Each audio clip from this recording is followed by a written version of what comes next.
নমস্কার। বর্তমান সময়ে আমাদের জীবনে কোষ্ঠকাঠিন্য বা কনস্টিপেশন একটা বিরাট সমস্যা হিসেবে দেখা দিয়েছে। প্রশ্ন হলো, কনস্টিপেশন বা কোষ্ঠকাঠিন্য বলতে ঠিক আমরা কি বুঝি? কনস্টিপেশনের অর্থ শুধু কম পায়খানা বা ইনফ্রিকুয়েন্ট বাউল মুভমেন্ট নয়, এর সঙ্গে যুক্ত থাকে আরও অনেকগুলো লক্ষণ। তার মধ্যে একটা হচ্ছে শক্ত পায়খানা হবে, আমরা যাকে বলি হার্ড স্টুল। ব্যথা দিয়ে বা কষ্ট করে পায়খানার সময় ব্যথা অনুভব করা, আর পায়খানার জন্য প্রায়ই ল্যাক্সেটিভ দরকার হয়ে পড়া। আরও যদি সহজ করে বলা যায় তাহলে কনস্টিপেশন বা কোষ্ঠকাঠিন্য মূলত একটা সিমটমস, মানে উপসর্গ। এটা ঠিক রোগ বা ডিজিজ নয়।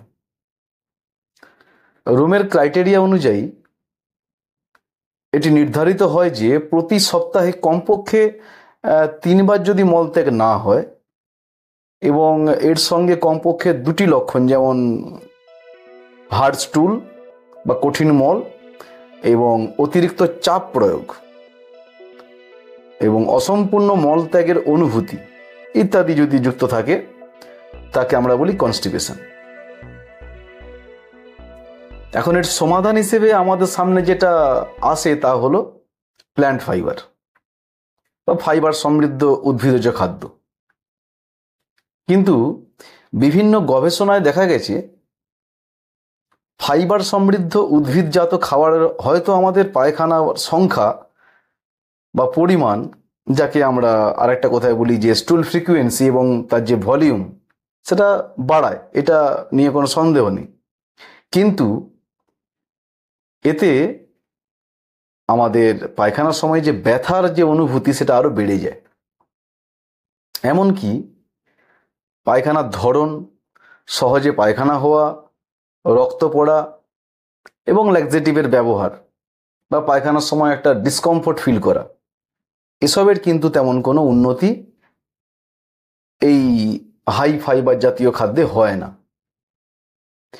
2012 সালে জিং ইয়াং এর নেতৃত্বে প্রকাশিত একটা মেটা অ্যানালিসিসে দেখা গেছে যে কোষ্ঠকাঠিন্যে আক্রান্ত ব্যক্তিদের খাদ্য তালিকায় ফাইবার যোগ করলে তাদের স্টুল ফ্রিকুয়েন্সি উল্লেখযোগ্যভাবে বৃদ্ধি পায়।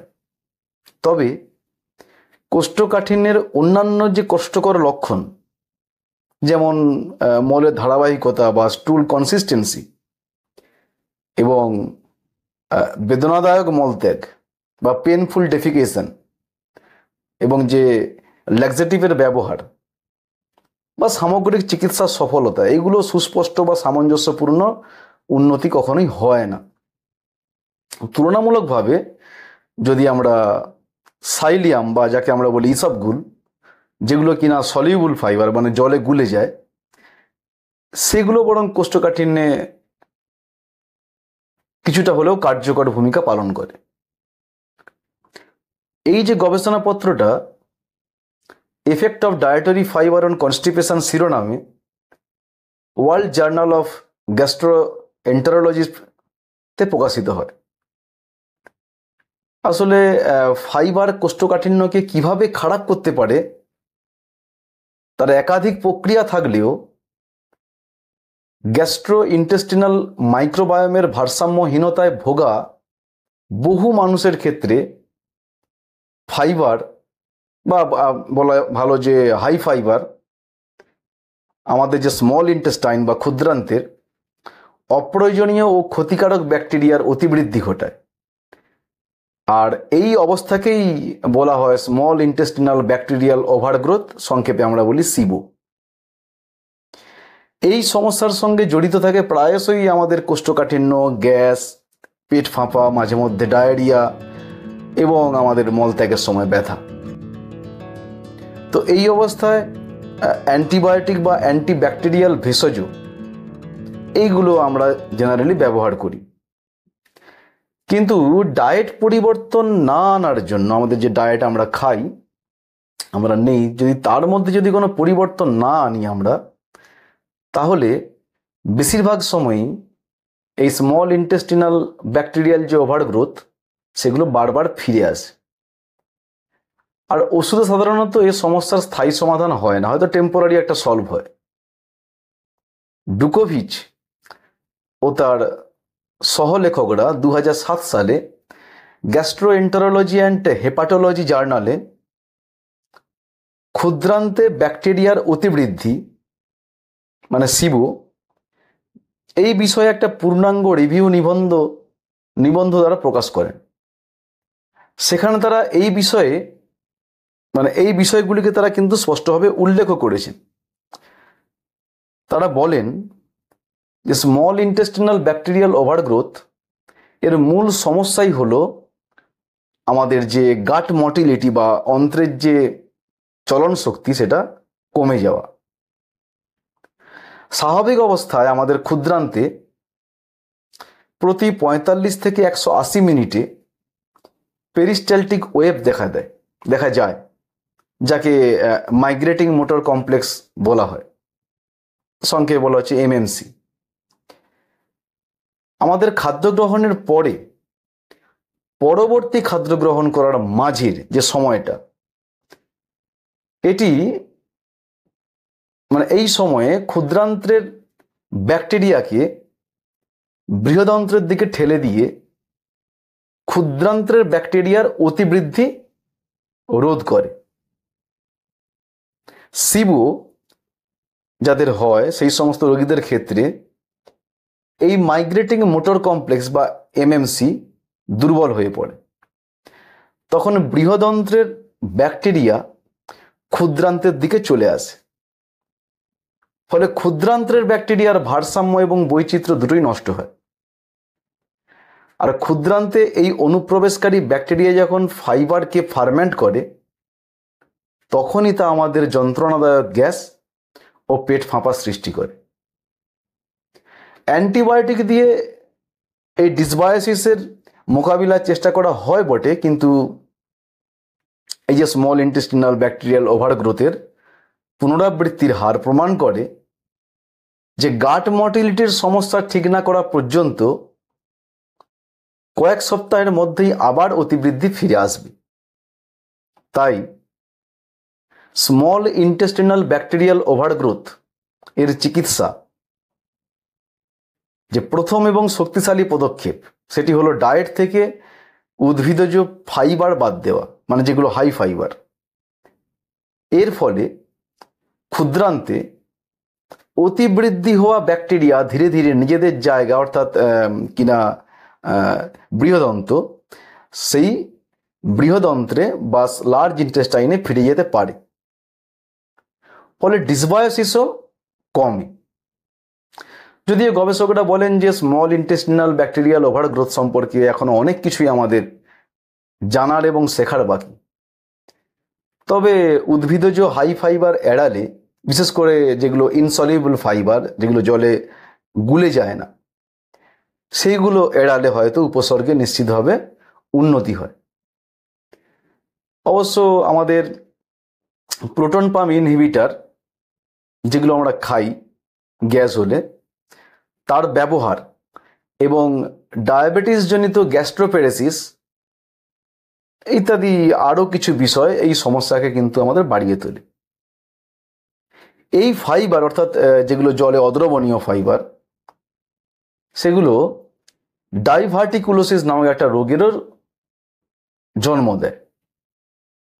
এখন প্রশ্ন হলো যে ডাইভার্টিকুলোসিস ঠিক কি?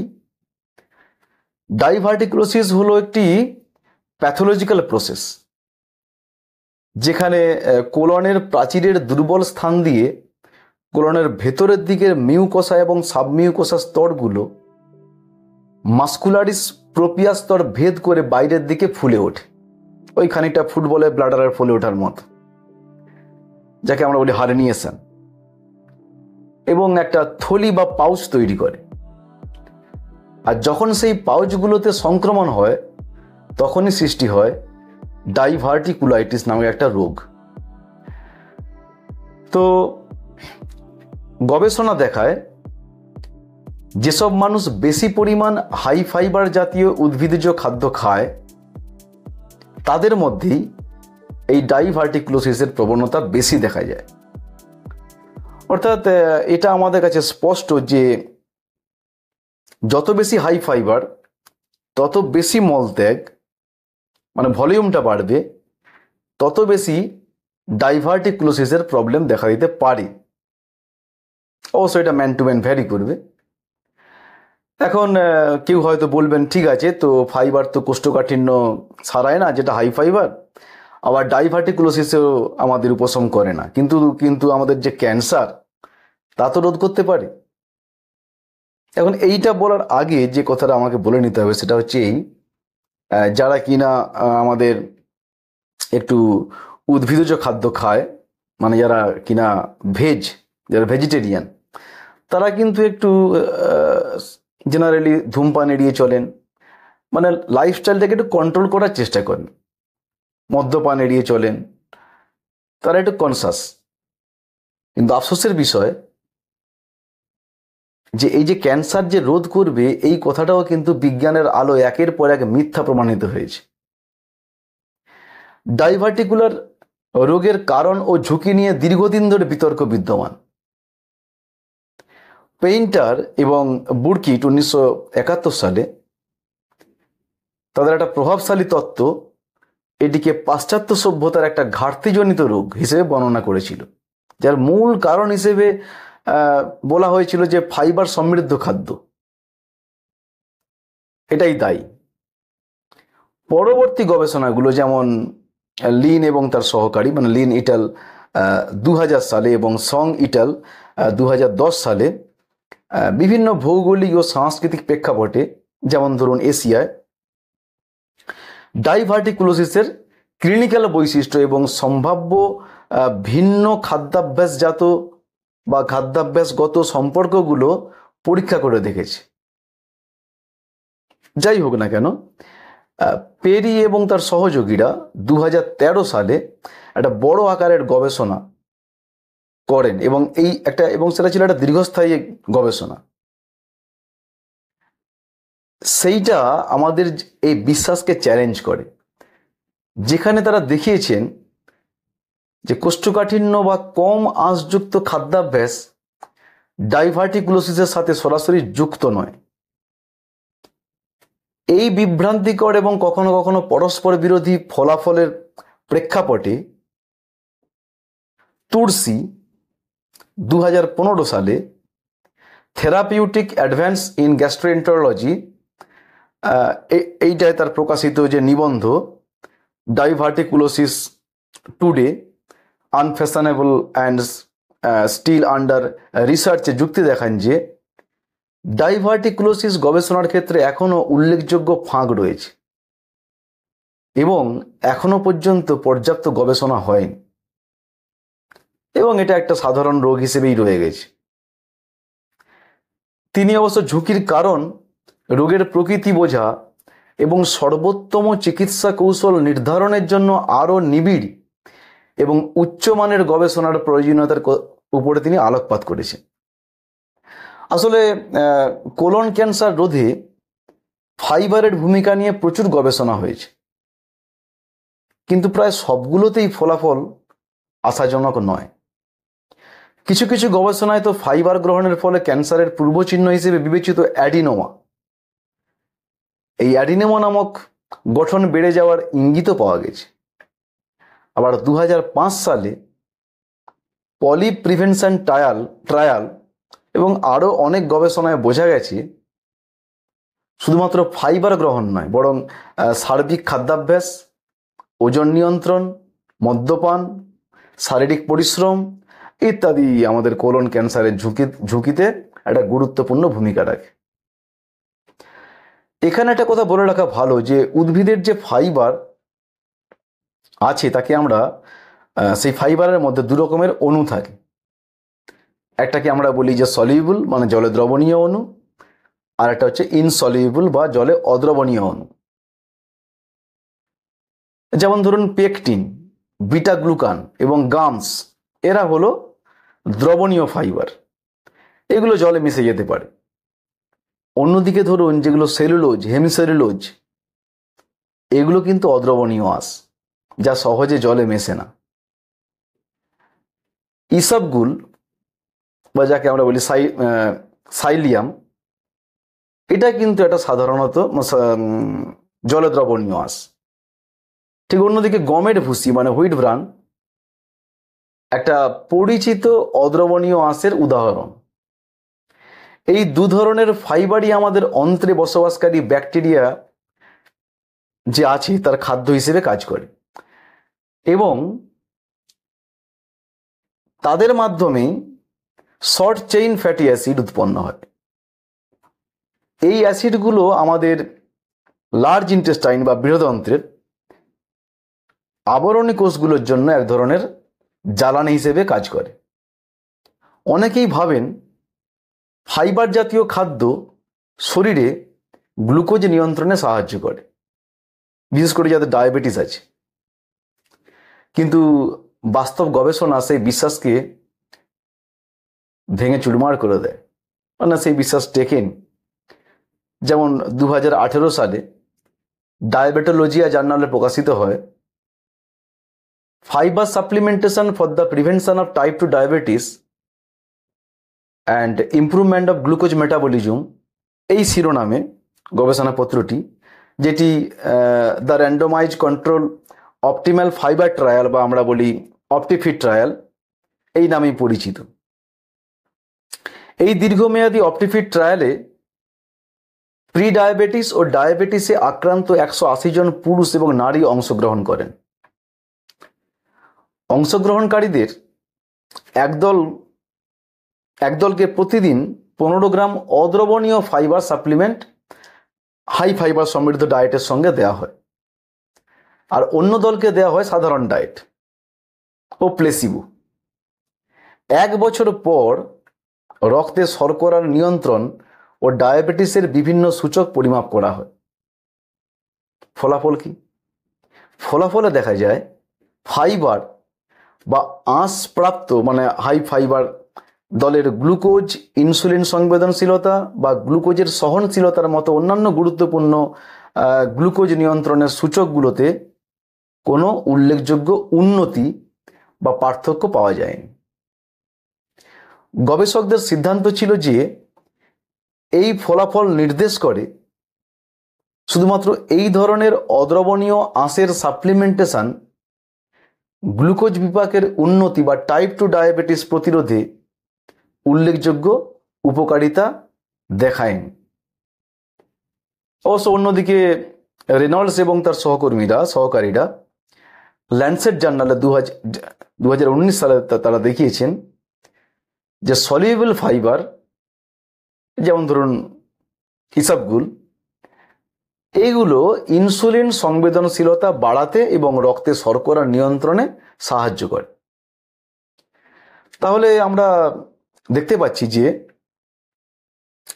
সব ফাইবার নয়, নির্দিষ্ট ধরনের ফাইবার উপকারী ভূমিকা রাখতে পারে। তবে এটি মনে রাখা জরুরি যে প্রকৃতিতে যে আমরা প্ল্যান্ট ফাইবারগুলো পাই সেগুলো প্রায়ই উচ্চ পরিমাণে কার্বোহাইড্রেটের সঙ্গেই থাকে। যেমন ধরুন আপনি একটা পেয়ারা খাবেন বা কোনো শস্য দানা কিংবা শাকসবজি। আর ডায়াবেটিস ব্যবস্থাপনায় শুধু ফাইবার বাড়ানোর দিকে মনোযোগ দেওয়া কার্যকরী নাও হতে পারে যদি তা সামগ্রিক কার্বোহাইড্রেট ও ক্যালোরি গ্রহণ বাড়িয়ে দেয়, বরং সম্পূর্ণ ও অপরিশোধিত খাবার থেকে প্রাকৃতিকভাবে ফাইবার গ্রহণ এবং সামগ্রিক ডায়েটের গুণমানের দিকে নজর দেওয়াই গুরুত্বপূর্ণ। এখন এইখানে এসে যে দুটো গুরুত্বপূর্ণ প্রশ্ন ওঠে তা হলো আমাদের যে গাট মোটিলিটি বা আমাদের যে অন্ত্রের চলন শক্তি, এর মূল কারণটা কি, আর তা কিভাবেই বা ঠিক করব? এর উত্তরটা কিন্তু একটা আফসোসের বিষয় হয়ে থেকেই যায়, কেননা এর স্পষ্ট উত্তর এখনো আমরা পাইনি। এখনো পর্যন্ত বিভিন্ন রকমের যে ট্রায়ালগুলো হয়েছে তাতে দেখা গেছে যে কোষ্ঠকাঠিন্য, ডাইভার্টিকুলোসিস, কোলন ক্যান্সার প্রতিরোধ, ডায়াবেটিস এবং ওজন হ্রাস, এই সব ঘটনার মধ্যে কোনো ক্ষেত্রেই ইনসলিউবল ফাইবার উল্লেখযোগ্যভাবে উপকারী নয়। এমনকি কিছু ক্ষেত্রে ফাইবার এই অবস্থাগুলোকে আরো খারাপ করে তুলতে পারে। এরও প্রমাণ আছে। বিভিন্ন ধরনের ফাইবার এবং তাদের সঙ্গে থাকা ফাইটিক অ্যাসিড আমাদের শরীরে খনিজ পদার্থের শোষণ ক্ষমতাও হ্রাস করতে পারে। এই প্রমাণও কিন্তু অপ্রতিরোধ্য। উল্লেখযোগ্য যে প্ল্যান্ট ফাইবার প্রায়ই বেশি পরিমাণে কার্বোহাইড্রেটের সঙ্গে যুক্ত থাকে, যা ডায়াবেটিকদের জন্য এক প্রকার বিপদ। ফাইবার দিয়ে ডায়াবেটিস ঠিক করার চেয়ে কার্বোহাইড্রেটের পরিমাণ কমানো অনেক বেশি কার্যকর। দুঃখজনকভাবে ফাইবার আমাদের হরমোন বিপাক, যেমন ধরুন টেস্টোস্টেরন, ইস্ট্রোজেন, প্রোজেস্টেরন, এলএইচ এবং এফএসএইচ এই সমস্ত এবং পুষ্টি উপাদানের শোষণেও কিন্তু ব্যাঘাত ঘটায়। ফলে অতিরিক্ত ফাইবার বা ফাইবার সাপ্লিমেন্ট গ্রহণের মাধ্যমে অনাকাঙ্ক্ষিত স্বাস্থ্যগত সমস্যার সৃষ্টি হতেও পারে। আসলে সুস্বাস্থ্যের লক্ষণ বা লক্ষ্যে যদি আমরা কোনো খাদ্য খাই এবং সেই খাদ্য যদি আমাদের শরীরে কষ্ট বয়ে আনে, তাহলে সে খাদ্যের চরিত্র নিয়েই তো প্রশ্ন তোলা উচিত। তবে এটাও ঠিক যে কিছু খাবার, যেমন ধরুন কাঁচা রসুন, এটা প্রথমে আমাদের অস্বস্তি দিলেও দীর্ঘমেয়াদী আমাদের উপকারী দেয়। তবে একটা কথা মনে রাখতে হবে যে এদের উপকারিতা কিন্তু প্রেক্ষিত নির্ভর এবং মাত্রা নির্ভর এবং যে খাচ্ছে তার অবস্থা নির্ভর। ভাবুন তো, একজন ব্যক্তি যদি আদর্শ খাদ্য তালিকা তৈরি করতে চায়, তবে তার কি কি মানদণ্ড রাখা উচিত? এখন যে কোনো বিজ্ঞান মনস্ক এবং যুক্তিবাদী মনই বলবে সেই ডায়েট এমন সব পুষ্টি উপাদান থাকা উচিত যেগুলো মানুষকে সর্বোচ্চ কার্যক্ষমতায় পৌঁছে দেয়। সেই পুষ্টি উপাদানগুলো এমনভাবে থাকবে, এমন রূপে থাকবে যাতে সেই পুষ্টিগুলো শরীরে সহজে শোষিত হয়, অর্থাৎ আমরা কিনা বলি বায়ো অ্যাভেলেবল হয়। আর সেই খাদ্যে এমন উপাদান যেন না থাকে বা খুব কম পরিমাণ যেন থাকে যা কোষের ক্ষতি করে, প্রদাহ ঘটায় বা বিপাকীয় ভারসাম্য নষ্ট করে। এক কথায়, সেই খাদ্যে থাকবে আমাদের শরীরের জন্য প্রয়োজনীয় সব রকমের খাদ্য উপাদান, যেমন সব রকম ভিটামিন, খনিজ, অ্যামাইনো অ্যাসিড এবং জীব গঠনের অন্যান্য উপকরণ। কিন্তু এমন জিনিস যেন না থাকে যা আমাদের কোষের ক্ষতি করে, প্রদাহ ঘটায় বা জৈব রাসায়নিক ভারসাম্যকে নষ্ট করে দেয়। এখন এইরকম তো কোনো খাবার পাওয়া যায় না, তবে মোটামুটি খুব কম পরিমাণে থাকবে। আর এর সমাধান হয়তো লুকিয়ে আছে আমাদের পূর্বপুরুষদের ফুড হ্যাবিটের মধ্যে। আদিম যুগে আমাদের পূর্বপুরুষরা ঠিকঠাক জিনিস খেতে জানতো, তখন তারা শিকার করত, প্রচুর প্রাণীজ মাংস তারা খেত। কিন্তু আমরা আমাদের পূর্বপুরুষদের খাদ্য সংক্রান্ত সেই ইউজার ম্যানুয়ালটি হারিয়ে ফেলেছি। সেটা হতে পারে আমাদের যে এগ্রিকালচারাল যে এভলিউশন, তার ফলেও হতে পারে। তাই যখন আমরা শিকার ছেড়ে কৃষিকাজ শুরু করেছিলাম, তখনই হয়তো এই সমস্যাটা আমাদের সৃষ্টি হয়েছিল। শুনতে চমকপ্রদ লাগলেও আধুনিক গবেষণা দেখা গেছে যে প্রাণীজ খাদ্য, বিশেষ করে যে সব প্রাণীগুলো ঘাস খায়, মানে গ্রাস ফেড মিট যাকে আমরা বলি, তাদের মাংস এবং তাদের বিভিন্ন অঙ্গ আমাদের পূর্বপুরুষদের খাদ্য তালিকার গুরুত্বপূর্ণ স্থান দখল করে থাকত। আর এইসব গাছগাছালির তুলনায় অনেক বেশি ক্যালোরি ও নিউট্রিয়েন্ট এসেছে প্রাণী দেহের মাংস ও তাদের নানান অঙ্গ থেকে, যেমন যকৃৎ, হৃৎপিণ্ড, কিডনি ইত্যাদি অংশ থেকে। মানুষ অবশ্যই সরব হয়েছে, এই সত্যকে অস্বীকার করা যায় না। কিন্তু ডক্টর পল বলেন, উদ্ভিদ ছিল আমাদের সার্ভাইভাল ফুড, এটা মৌলিক পুষ্টির উৎস নয়, যদিও এটা নিয়ে অনেক বিতর্ক আছে। অবশ্য শুধু আদিম পদ্ধতিতে খেলে নিরাপদ হবে এমন ভাবাটাও খানিকটা বাস্তবতা বর্জিত হবে। সর্বভোজী মানুষ বিভিন্ন পরিবেশে ভিন্ন খাদ্যাভ্যাসে খাপ খাইয়ে নিয়েছে। তাই বিজ্ঞান ভিত্তিক ব্যক্তিকেন্দ্রিক খাদ্য পরিকল্পনা হলো সবচেয়ে যুক্তিযুক্ত পন্থা।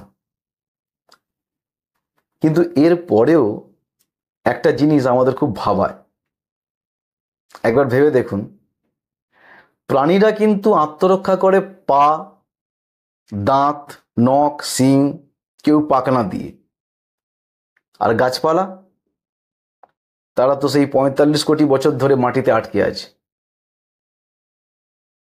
টিকে থাকতে গিয়ে তাদের বিবর্তিত করতে হয়েছে এমন জটিল রাসায়নিক প্রতিরক্ষা ব্যবস্থা, যথাযথ প্রক্রিয়াজাতকরণ ছাড়া এইসব অ্যান্টি নিউট্রিয়েন্ট শরীরে প্রদাহ বা হজমের সমস্যা ঘটাতে পারে, যেগুলো আমাদের শরীরে বিশৃঙ্খলা বাড়াতে পারে, বিশেষ করে যদি আমরা এই বিষয়ে সতর্ক না হই। আসলে গাছগাছালির মধ্যে লুকিয়ে আছে নানা রকমের অ্যান্টি নিউট্রিয়েন্ট, যেগুলো আমাদের সহজে হজম হয় না এবং অনেক ক্ষেত্রেই দিয়ে বিষক্রিয়া ঘটায়। তবে অ্যান্টি নিউট্রিয়েন্ট মানেই কিন্তু সব বিষ নয়, এই ভাবনাটা যে আমরা ভাবি সেটাও ঠিক না। নির্দিষ্ট মাত্রায় এদের অনেকের মধ্যেই রয়েছে অ্যান্টিঅক্সিডেন্ট, এমনকি অ্যান্টি ক্যান্সারের গুণও। যাই হোক, আমাদের যে প্রিয় সবজি, যেগুলোকে প্রতিদিন স্বাস্থ্যকর বলে আমরা শুনেছি, জেনেছি, তাদেরও কিন্তু বিভিন্নভাবে রান্না করে খাওয়া, ভিজিয়ে রাখা, অঙ্কুরোদ্গম করা অথবা ফার্মেন্টেশন ছাড়া খাওয়াই কার্যত বিপজ্জনক। আমাদের প্রাচীন খাদ্যাভ্যাস, অন্ত্রের গঠন এবং পুষ্টির শোষণ ক্ষমতা বিবেচনা করলে দেখা যায় যে প্রাণীজ খাদ্যই ছিল আমাদের মূল খাদ্যসূত্র। উদ্ভিদ খাদ্য যদিও তন্তুযুক্ত এবং মিনারেলযুক্ত, কিন্তু সেগুলোর বায়ো অ্যাভেলেবিলিটি বা জৈব প্রাপ্যতা কম এবং তাদের পাচ্যতাও সীমিত। বর্তমান বিশ্বে স্বাস্থ্য খরচ দিনে দিনে বৃদ্ধি পাচ্ছে। ডায়াবেটিস, স্থূলতা, হৃদরোগ ও হরমোনগত অসাম্যতায় মানুষ বিপর্যস্ত। এর পেছনে সবচেয়ে বড় ভূমিকা রাখছে প্রক্রিয়াজাত খাদ্য এবং অতিমাত্রায় কার্বোহাইড্রেট নির্ভর ডায়েট। অবশ্য সব ডায়েটই কনটেক্সট স্পেসিফিক। কার্নিভোর ডায়েট উচ্চ প্রোটিন ও স্যাচুরেটেড ফ্যাট যুক্ত হয়। এটি আবার কিছু রোগের জন্য ক্ষতিকর হতে পারে, যেমন ধরুন গাউট, কিডনি ডিসফাংশন। তাই ব্যক্তিগত চিকিৎসা পরামর্শ ছাড়া এটি সচেতন ভোজন সংস্কৃতির প্রতীক হতে পারে না। তাই ভোগের সংস্কৃতি থেকে সচেতন ভোজন সংস্কৃতিতে রূপান্তরই আমাদের লক্ষ্য হওয়া উচিত। এইখানে যে কথাটা শেষে একদম বলা ভালো, যখন মানুষ আগুনের ব্যবহারটাকে তারা কড়ায়ত্ত করলো এবং যখনই কিনা তারা কাঁচা মাংসকে ঝলসে খাওয়া শুরু করলো, তখনই কিন্তু আমাদের অন্ত্রে খুব কম সময়ে সেটা পাচিত হলো। আগে কাঁচা মাংস আমাদের অন্ত্রের মধ্যে হজম করতে অনেক সময় লাগতো, অনেক শক্তি লাগতো। তাহলে সময় এবং শক্তি যখন কমে গেল, সেই শক্তিটা কাজে লাগলো আমাদের ব্রেনের ডেভেলপমেন্টে। তাহলে আমরা আজকের যে মানুষ, বিভিন্ন কারণই, তার মধ্যে একটা কিন্তু গুরুত্বপূর্ণ কারণ আমাদের ব্রেনের ভলিউম বৃদ্ধি। আর এই ব্রেনের ভলিউম বৃদ্ধির সঙ্গে সঙ্গে যেটা ঘটেছে সেটা হচ্ছে আমাদের অন্ত্রের দৈর্ঘ্য ছোট হয়ে গেছে এবং তার মূলেই কিন্তু আছে আমাদের এই প্রাণীদের ঝলসে খাওয়া। তাহলে প্রাণীজ ফুড আমাদের একটা গুরুত্বপূর্ণ ভূমিকা রেখেছিল বিবর্তনে, এটা নিয়ে কোনো দ্বিমত নেই। কিন্তু বর্তমান সময়ে আমরা কি খাবো, কেমনভাবে খাবো, এটা নিয়ে বিভিন্ন বিতর্ক আছে, বিভিন্ন গবেষণা আছে, একে অপরের বিরুদ্ধ মত প্রকাশ করছে। তবে প্রত্যেকটা মানুষ তার মতো করে তার অভিজ্ঞতা দিয়ে বুঝে নেবে যে কোনটা তার জন্য উপযুক্ত। সবাই ভালো থাকবেন। নমস্কার।